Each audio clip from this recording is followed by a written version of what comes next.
Hello and welcome back to JC's Writing Advice. I'm JC Bybee, indie author and part-time YouTuber and soon-to-be author coach. I have 8 books out across 3 series, with books 9 and 10 soon to be released on May 15th. You can find all of my books at jcbybee.com. That's jcbybee.com.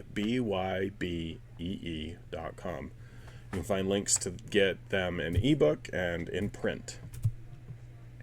So, we've been talking a lot in general terms about world building, organization, concepts, and today I'm going to give you guys an example of how I implement my core concept ideas. Without further ado, let's get into it. So, first things first. These are all my books. These are all the ideas that I have. All of my resources, things I've used throughout my writing career to come up with ideas, record my ideas, and put my ideas into action. So recently I came up with an idea, and it's the concept is a beginning adventurer's guide to dungeoneering. What does that mean? I play a lot of RPGs, tabletop RPGs specifically. Dungeons and Dragons being the one that most people are familiar with. I'm going to leave Pro Writing 8 open, just so you can see how that works. But there are a lot more. There's Pathfinder, there's Savage Worlds, there's the Cypher system, there's the Fate system, there's the 2D20 system. But a lot of them use sort of this main idea of you have quests that you go on and you end up in areas that are considered dungeons. In the past, those were often ruined castles or caves that went deep underground, and they're dangerous.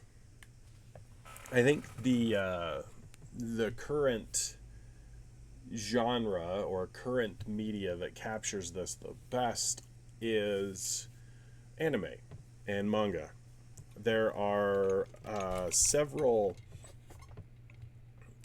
stories within the anime and manga universe, world, whatever you want to call it, that talk about dungeon delving, and they expound upon this idea. And some of them to a greater or lesser extent. Stories like Goblin Slayer, or is it right? This one's, some people might feel this is a cheesy one, but is it wrong to try to pick up a girl in a dungeon? I believe is the title. I might be misremembering. It's been a long time since I've watched it. Anyway, they have this system in place where there's guilds with adventure, where they hire adventurers, or the adventurers work for them. They go into the dungeon, and depending on the target audience, they are more or less grim and dangerous, and people die very easily in some of them. In Goblin Slayer, people die a lot going into the dungeon unprepared. So I thought to myself, how would I write a beginning dungeon explorer's handbook, and who would I have write that? Now, I take an approach with some of my books where I use, and this annoys some people, this concept of choosing sort of non-standard heroic characters. You look at the Telvanna Mysteries, for example. My main character, Aurora, is an elf. Not unusual. They're usually considered the good guys. But she's married to an orc. And outside of that world, orcs are generally looked at with a negative view. And that's because, Tolkien, the way he created them, they were evil, and so I have strayed away from that. That's the way I like to do it. And so my main character, my narrator for this story, is a goblin. And she talks about dungeon delving. And the way I'm going to structure this is you have two broad categories of scene breaks. You have the level breaks. Level 1, welcome to the dungeon. And it starts off with her talking to her reader, telling them basically that they're not ready for what they're doing, and it's her job to get them ready. And then we have the chapter breaks, and the chapter breaks go into her story. So first person, level, those are the handbook. That's the handbook section. Chapters, third person, those are the stories. And she uses the stories to get to her point. Like, the beginning here is, let's see. I start off, look, I'm going to make this simple. You suck. It's not your fault. Everyone sucks at level 1. And having played many games, level 1 sucks. Most people don't like starting their adventuring at level 1. They just don't. Lots of DMs I know will start, especially in older versions of D&D, but even in modern ones, they'll start somewhere between level 3 and 5, because that's when characters start to feel a little bit more competent and confident and capable. So I'm emphasizing that idea. And like she says, yes, I'm a goblin. Thanks for asking. She explains why she's writing it. I'm tired of watching fresh-faced adventurers getting gutted or crippled by my fellow goblins. And she also explains that she's different. And she wants to help young adventurers survive in the dungeon. And chapter 1 will go into how she came to be. And then as I'm writing it, I'm going to intersperse the chapters with the levels. So the levels will give explanations to the adventurers, like a guidebook, like I said. And then I'll continue on with the chapters where I go back into the story. And the more I focus on her, she is my narrator. She is the one telling the story. So I have to get in her head and understand how she's going to tell this story. Not just how is she going to write the guidebook, because I know how she's going to write the guidebook. She is annoyed at this whole situation. She's annoyed at the fact that so many adventurers go in and get killed, and she's tired of seeing it. And she's different from other goblins.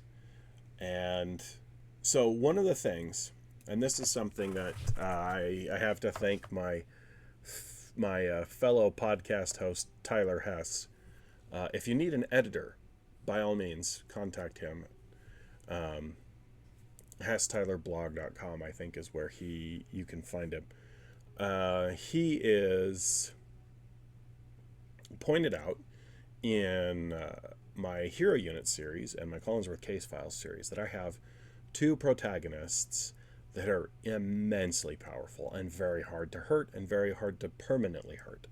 Ace is almost impossible to permanently hurt, for those of you that have read that series. And so putting in stakes is a lot harder for those characters. It has to be more emotional stakes, and I have to manipulate the situation more than I can stress the individual. And with this one, I wanted a main character who was not that. This little goblin, who I still don't know what her name is. I haven't figured that out yet. I haven't got that far yet. Like you saw, I only have 775 words. It's not that much. She is not powerful. She is smart. She has a lot of cleverness and intelligence on her side. But physically, she is a goblin. And like I say, one-on-one, goblins are weak. They're not capable of fighting back. And she's learned how to work within her weakness. And that's something that I'm challenging myself with this book, is keeping her not necessarily completely weak and feeble. She has gotten stronger. I guess this might kind of, again, without having read much in the genre, might fall into the lit RPG genre. Not certain if that's entirely the case, but we'll see. Because there is a leveling system. I'm just not certain how it works yet. And I'm not certain how much it'll affect her, because sometimes, the monsters don't get to level up. They are as strong as they're going to be, and they're there because of whatever force dictates how the dungeon works. And that's one of the things I'm figuring out, and I'm trying to codify. I'm trying to establish, how does the dungeon work? And I'm getting into it with this section here. We talk about how she remembers being in a dark place, and then she gets forced out into the light. And the light, in the light, she realizes there's other goblins, and so she was birthed into the dungeon, as it were, in full adult form. And so that's one of the mechanics I'm working with. And so how is that going to affect her development, both as a narrator and a character, but also as a quote-unquote character in the world that I've created, or am creating, to see how she's going to progress. Does she gain levels? Can she gain levels? Can she learn magic? Can she not learn magic? Why not? Can she get beyond these limitations? Is there a way to change it? And I've made her, like I said, I've made her special. She's different from the other goblins, and that gets noticed immediately. So they send her to go train with the shaman. So yeah, she's probably going to have a grasp of some form of magic. But I also mention up here, the adventurers think because they have a fancy blessing from the gods. So if you're an adventurer, you've been blessed by the gods. What does that mean? No idea yet. So one of the hard parts about being a discovery writer is you will put things into your book, and you will look at them, and you'll think, what does that mean? And I don't know how it is for outliners. I'm not an outliner. I'm working on it. I've got outlines for this, and for Lost Souls, and for another book I'm working on that doesn't actually have a working title yet, because I want to try to have a more focused approach on these books. I'm not into the series with any of them. And I might try outlining, at the very least, my next Telvanna Mysteries, but that's yet to be seen, because I don't even have any ideas for that one yet. I just finished the third one, and the fourth one, I have no ideas for it. And that happens sometimes. I think part of it is these other books are sort of needing to be worked on for my brain to start formulating plans in the back of my mind. It's usually how it goes. This one is interesting because the core concept is just that. The goblin trying to help new adventurers not die. Book 1 is the beginner's guide. Goblin's Guide to Surviving a Dungeon for Beginners is the title. Kind of long. Sounds like almost like a Japanese light novel title. If you've ever seen the title of a Japanese light novel, they can be very, very long for whatever reason. I don't know why. But they're interesting titles. I'm not making fun of them. It's just, it's an observation. And if I get ideas for a second book, the second book will be the intermediate, and then the third book will be the advanced. I can't really see myself going beyond 3 with this one, which would be weird because I've never I've never outlined, and I've never constrained myself to a trilogy. So we'll see. So this is, I know it seems random, or it might not seem as coherent as you would like, but my core concept, I'm building off of this core concept of a introductory guide to adventuring, written by someone who's tired of seeing newbie adventurers get ganked in the dungeon, as I used to say when I was gaming. And it's an interesting concept to me. It's something I want to write. It's something I want to read. Hopefully that's helpful. This building off of a core concept, a core idea, understanding that there's a world that's coming from this. I have the idea. So what does the world look like for that idea? Well, it looks like a semi or late medieval, early Renaissance-esque society with some of the trappings of that time period in Europe, but also some of them tossed out. The interesting thing to take into consideration when you're doing this is, how does my unique world concept change or not change the setting that I'm using? Like I said, late medieval, early Renaissance. How does the presence of a dungeon, or the dungeons, depending on how many there are, change how the world works? Where you get this class of people that theoretically become superhuman through their efforts in the dungeon and leveling up, and it puts strains on things. I don't know how much of the outside world I'm going to focus on. We'll see. I don't know yet. I haven't got that far yet. Again, the beginner's guide. This is the beginning. And so these are all things that are considerations for me with this particular idea, this particular concept. So what I want you all to take away from this video is, when you have your core concept and you're starting your outlining and you're starting your ideas and you're starting your world, you have to take into consideration, how is your world shaped by your core concept, and how is your core concept then potentially shaped by your world? Because world building and your core concept have to go hand in hand. Beginner's guide, Goblin's Guide to Dungeon Delving for beginners. There's goblins, there's a dungeon, and there's beginners. So what kind of world does that inform?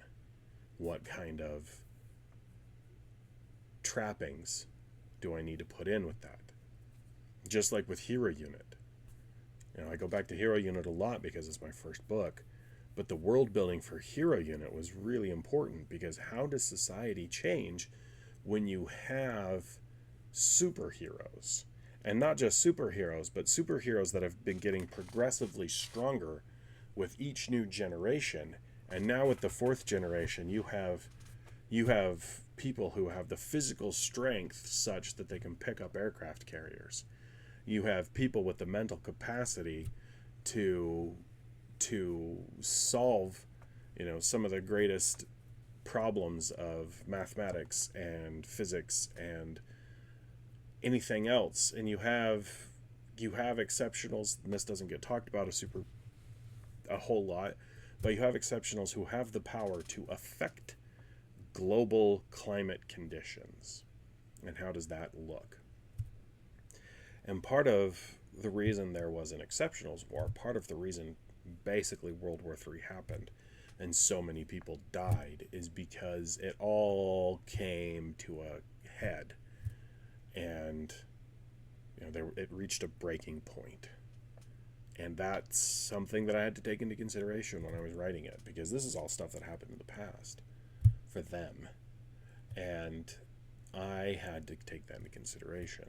So when I'm writing this book, this new one, the Beginner's Guide, I have to take into consideration my main character is a goblin, and she's not very powerful, and she's going to be looked on in a certain way by adventurers. So how does she go from, that's a goblin, that's a monster, we should kill it, to somebody that can write a book for adventurers to read. That's part of the story. Not going to spoil it. I actually know that part. That part's interesting. And I've come up with it, and I've got to write in such a way that it's interesting, not just to me. So that's how I start with my core concept, with my ideas. And you'll notice I don't have it yet. I only have beginner's guide. I only have this document. Next time I go in and work on this, I need to bring up my characters document. And maybe that'll be my next video, me showing you how I do my terminology, my characters document, so you guys can have an understanding of what I do, my process. Because this is how I do it. This is how I work. And if you want to copy my ideas, if they think they'll be beneficial to you, great. I hope they help. I hope it works. If you look at it and think, wow, that's way too much, that's also fine too. It's not for everybody how I approach writing.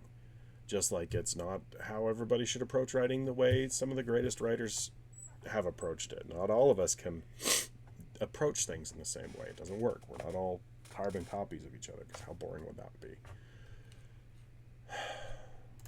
So, thanks for listening. Thanks for stopping by. That's today's video. I hope you enjoyed it. Remember, if you did, please leave a like, leave a comment. That way views can get recorded and YouTube puts it into the algorithm or whatever. If you didn't like it, give it a dislike. That's fine too. You can also support me over on Patreon at patreon.com/jcbybee. You can get access to an exclusive short story, or not short story, ongoing story there, along with the deleted scenes from Hero Units Volume 1 through 4. And with that, my good listeners, I bid you a good evening.